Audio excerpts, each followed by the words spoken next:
Well, today is the International Day Against Homophobia, Transphobia, and Biphobia. The day was founded to bring awareness to discrimination against those groups, and it's observed across the globe. And joining us now is Flora Bolter. She is the co-director of the LGBT Plus Observatory at the Jean Jaurès Foundation. Did I get that right? That is perfect. Okay. That's exactly right. Thanks for being with us. So a part of the day, part of the purpose of this day is to draw attention to places around the world where these threats, these rights are under threat. Are there any places in the world where that has become a major concern? Well, there are around 72 countries in the world which currently have penalties in the books for being LGBT under diverse headings, but mostly for sexual relationships with people with of the same gender. So homosexuality itself, transgender identities are criminalized under different headings, but overall there are 72 countries in which there is a penalty, sometimes the death penalty in some countries.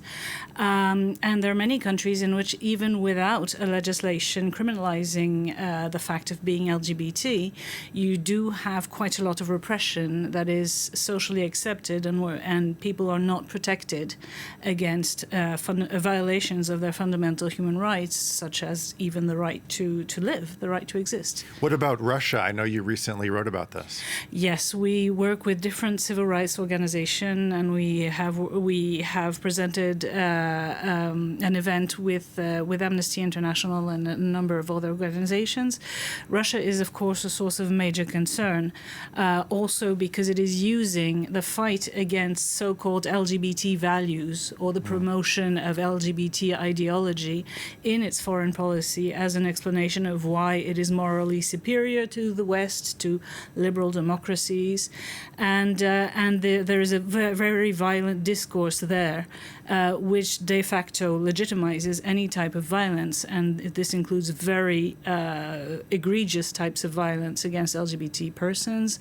LGBT persons are routinely made fun of on TV. There is currently a program called Я не гей, I'm not gay, where basically the challenge is to show that you are a real man and not gay at all, and to identify or to hide the fact that you're gay. And that is, of course, a significant. It's an indication of how mocked, how ridiculed, and how LGBT persons are, and how much violence, social violence, there is towards us. Would you say that overall things are getting better or worse when you look at the world in terms of rights for LGBT plus people?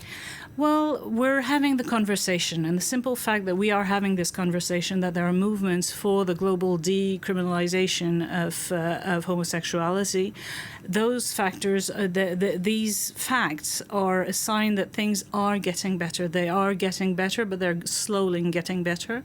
And while they're getting better, there are movements that are pretty much a backlash against LGBTI rights, and as we've seen in Russia and other Eastern European countries that had become more tolerant of LGBT persons until a few years back. But overall, it's getting better. In liberal democracies, it's getting better, but there is significant backlash and significant violence still. So victims of hate crimes or violence don't often report the crimes. Why is that? Well, in France, we estimate that 20% of people who have experienced hate crimes actually report it to someone, anyone, and the police in particular. Just 20%. That's right. So that's 1/5.